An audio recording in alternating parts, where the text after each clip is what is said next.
Contextos. La voz de los protagonistas. Ya está con nosotros en el estudio Hugo Morales, doctor en Derecho, colaborador de Contextos. Pero hoy, Hugo, queremos hablar contigo sobre algo que estuvimos revisando ayer y creemos que da para un análisis bastante más profundo, esto del índice global de impunidad. Y ayer decíamos datos como que en Coahuila y Durango, pues, no sé, en Durango, por ejemplo, yo lo planteaba en estos términos, ¿no? De cada 100 personas que infringen la ley, a 74 no les pasa nada. Bueno, mira, el tema tiene mucho que ver evidentemente con impartición de justicia, por un lado, porque ahí es donde se materializan tal vez gran parte de estos, del sentido de la impunidad, ¿no?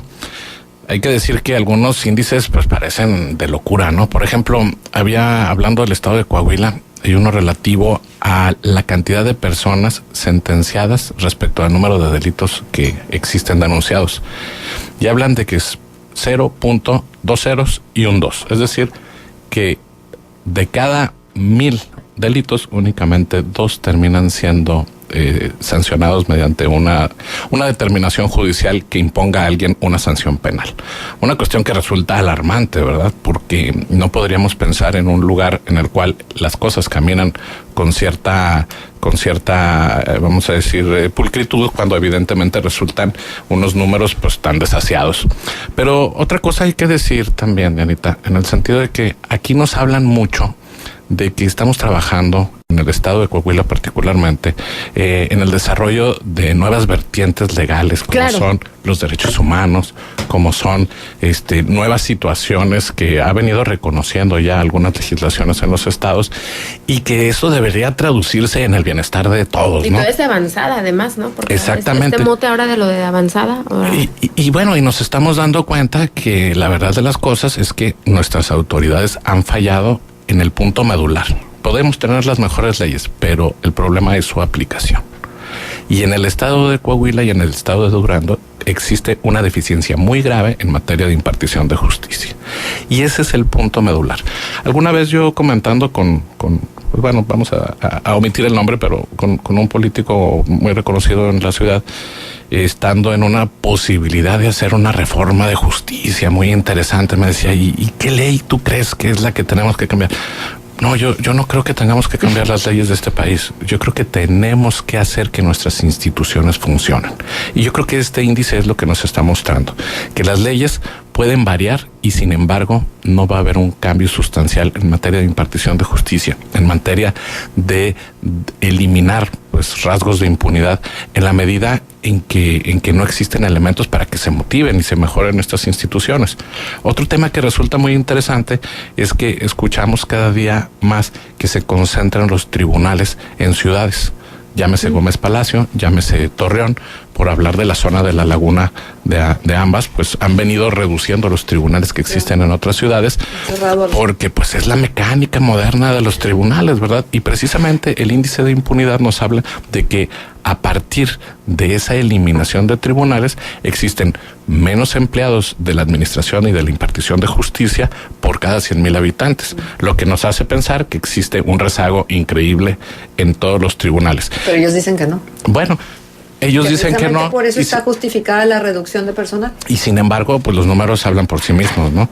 Es decir, estamos viendo cómo se empieza a adelgazar la plantilla de empleados del Poder Judicial de los estados, y eso no se impacta necesariamente en un beneficio de los ciudadanos, en cuanto hace además que tampoco son plantillas económicamente muy altas, ¿no?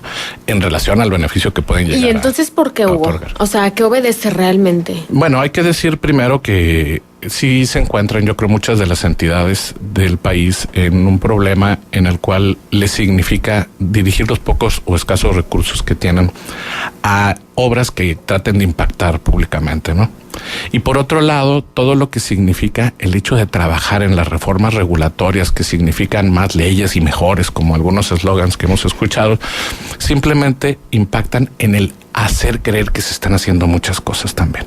Entonces me parece que por un lado se abusa del trabajo legaloide, en el sentido de que estamos cambiando las estructuras jurídicas del Estado, y por otro lado no hay elementos materiales suficientes como para poder echar a andar una verdadera reforma y pues de eliminar este tipo de malas praxis, ¿no? Oye, Hugo, nuevo sistema de justicia penal, mucho dinero, bastante de ello en infraestructura, y los índices pues dicen otra cosa. Es muy pronto, tenemos que esperar, los números van a cambiar con todo eso, no es suficiente. ¿Qué visión le das a esto? Mira, resulta algo muy interesante.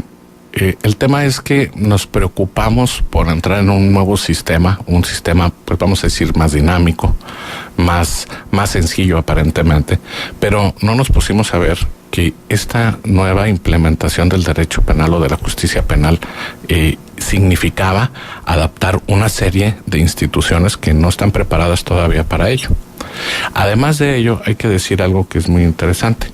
Existe ese rezago tradicional en materia de impartición de justicia en cuanto a los recursos que ha venido recibiendo, que ahora identificamos recursos para abatir ese problema con la construcción de nuevos edificios, cuando, bueno, evidentemente hay un rezago en materia de espacios que permitan albergar este tipo de tribunales, pero la realidad es que existe un problema muy grave, un rezago muy grave en materia de capacitación, en materia de controles, claro, en materia simplemente del desarrollo de procedimientos. Son muchas cosas. Me parece que es muy simple dejar a un lado la impartición de justicia dentro de los presupuestos, porque pues es tal vez lo que menos se ve, ¿no? Si tú no vas a un juzgado en todo el año, pues no viste que cambiaron el piso, no viste que hay otro oficial capturando datos, no ves muchas cosas. Y sin embargo, cuando te topas con este problema que en circunstancias normales podrías a lo mejor salir en 6 o 8 meses, pues resulta que se hace el problema de tu vida, porque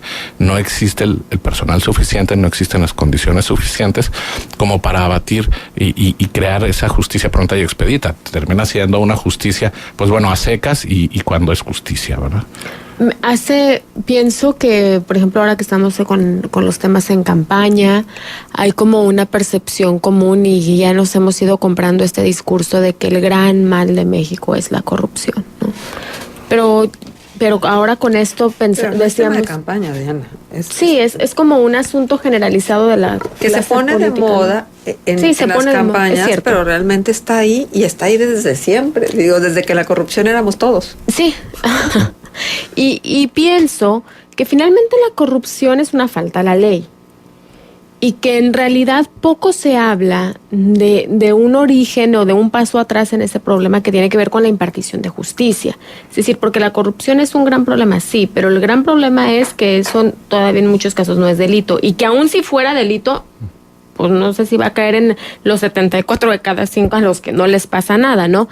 Entonces, el tema de la justicia y de la impartición de justicia en México, yo no sé si tú coincidas con que está devaluado en términos de percepción, es decir, que no está dimensionado en su forma justa respecto al tamaño del problema que implica las carencias en materia de impartición de justicia, y que luego parece que las modas es hablar de corrupción y hablar, sí, pero es que de nada sirve, por ejemplo, hablar de corrupción si no hay un proceso judicial detrás que persiga los delitos de corrupción. Mira, te voy a poner el ejemplo tal vez que resulta más evidente de los últimos meses o años, ¿no?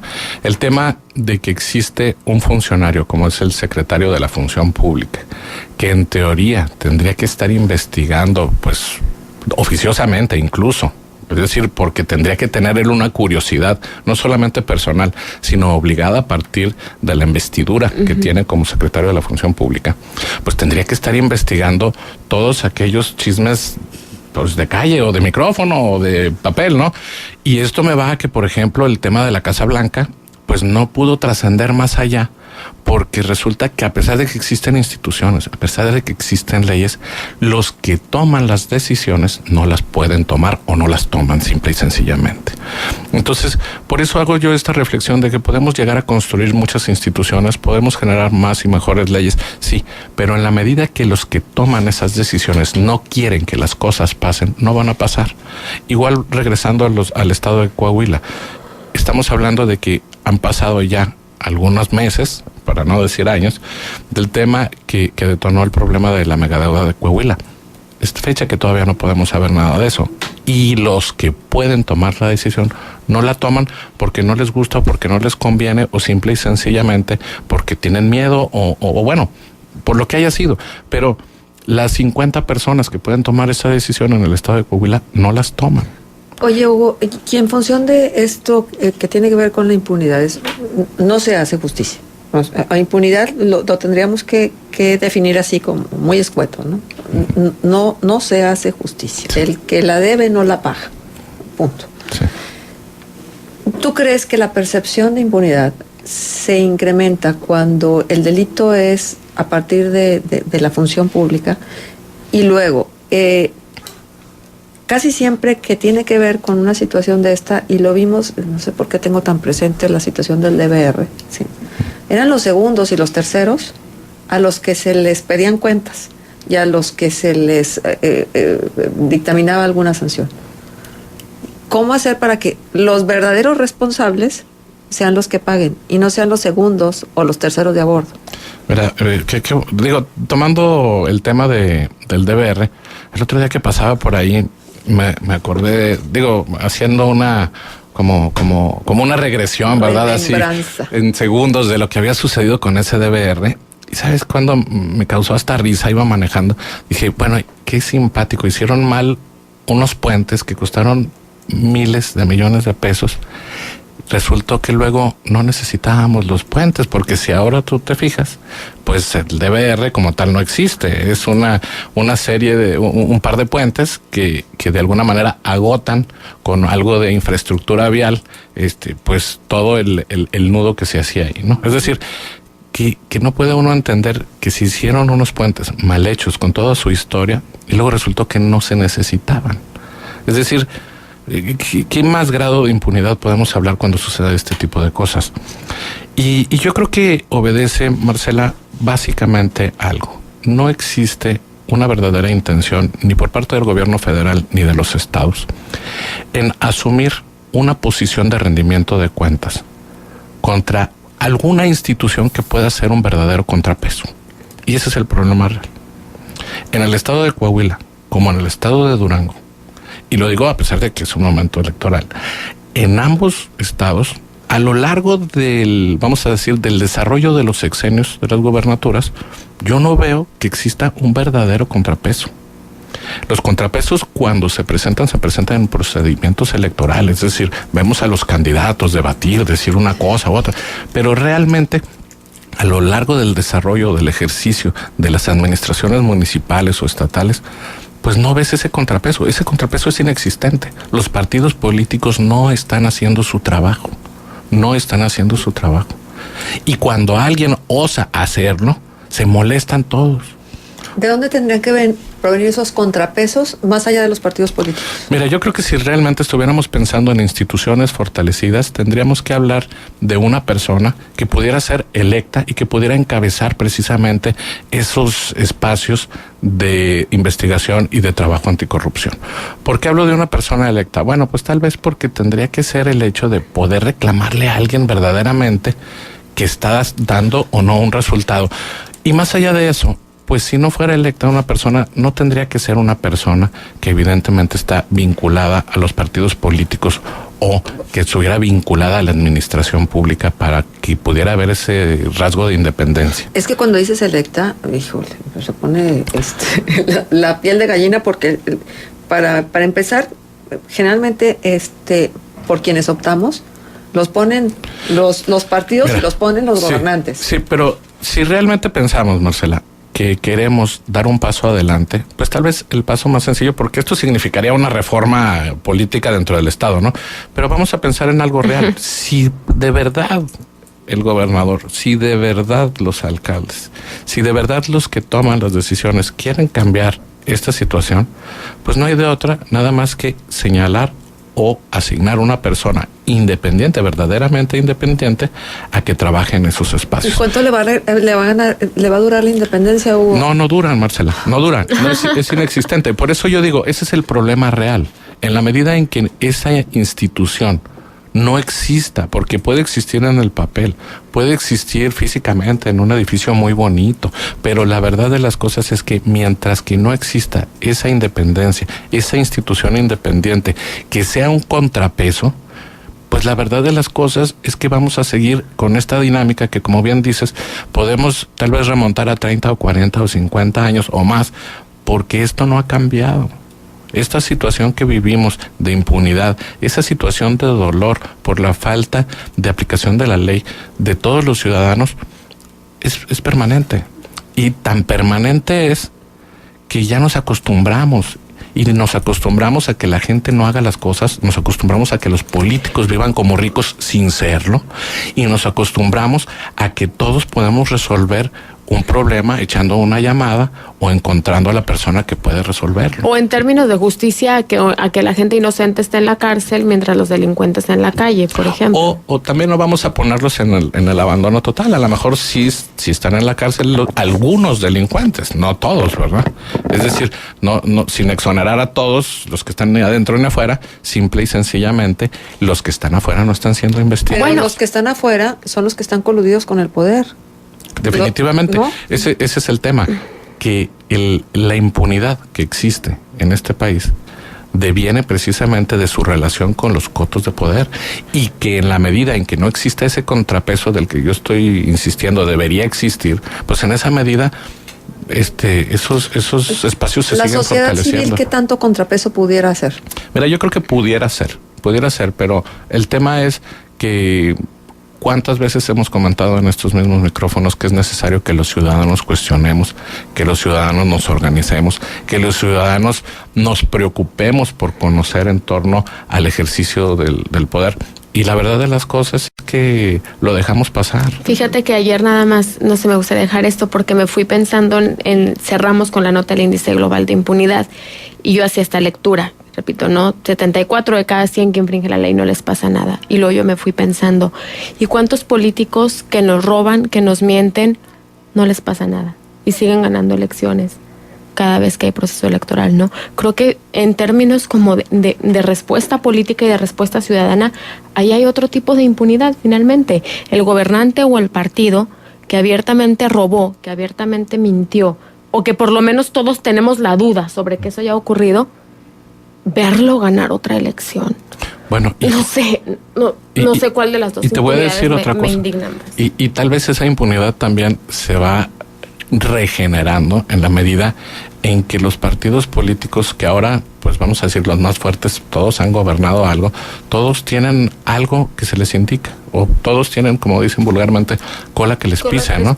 Y en esa medida, pues tal vez no todos están interesados en que exista transparencia y que ese grado de impunidad se vaya reduciendo, porque muchos de ellos saben que si se reducen esos márgenes, pues también están en la línea. ¿Y entonces válido, quién, ¿no? Hugo? Entonces, ¿quién lo va a poner sobre la mesa? Pues mira, evidentemente es un tema muy complejo, pero me preocupa el hecho de que pasen y pasen los años y no exista una reacción por parte de la ciudadanía. Tal vez ese es el tema más grave, ¿no? Claro. Si esto sucede es porque dejamos que suceda. Sí, dice, ya tengo un candidato para eso que propone el doctor Morales, de que exista una persona que esté vigilando. ¿Ese candidato puede ser él? Yo no quiero decir que deba ser yo, primero. No, eso es lo que tendría que ser. No puedes quitarle a un radioescucha su gana de decir lo que dijo. Bueno, agradezco primero la confianza del radioescucha, pero hay que decir esto, Marcela. Yo creo que hay mucha gente con mucha valía en el Estado, hay mucha gente que podría realmente ser ese contrapeso, y la verdad de las cosas es que en la medida en que nosotros procuremos que esas personas lo hagan, pues en esa medida vamos también nosotros a tener un poquito de respaldo. Pero la otra cuestión es que no puede ser una sola persona la que vaya con la bandera de la anticorrupción, ¿no? Tendría que ser un grupo de personas que robusteciera y que ayudara a que verdaderamente sea ese contrapeso el que permitiera disminuir pues los problemas que nos aquejan. Pues sí, 600,000 personas queriendo que sean públicas las declaraciones, por ejemplo, los funcionarios, no son suficientes. Pues no, porque te voy a decir una cosa. ¿Cuál es el escudo? Es que hay 120 millones de mexicanos y 600,000 personas son muy poquitas. Pero te voy a decir algo, mira, es que tal vez muy luego malentendemos el tema de transparencia. Decimos, oiga, pues a ver, pásame su declaración patrimonial, que tendría que ser pública desde el momento en que tienen actividades públicas, ¿no? Y tendría que ser tan transparente como que yo fui empresario y gané tanto y salgo con tanto. Pero yo creo que va un poquito más allá. Y yo creo que el tema, el punto toral es, en la medida en que existen instituciones que permitan tener acceso o que tengan acceso a esa información sin que tal vez mucha de esta sea pública y que pueda cuestionarse directamente a nuestros funcionarios sobre esos niveles de enriquecimiento, pues estaríamos avanzando muchísimo. Claro. Bueno, pues esta es una construcción que tiene que ser en conjunto, que no nada más le corresponde a los gobiernos, sino nos corresponde también a nosotros los ciudadanos, Hugo. Pues muchísimas gracias por estar con nosotros comentando esto, que sin duda alguna es toral en la vida de cualquier estado, municipio, país.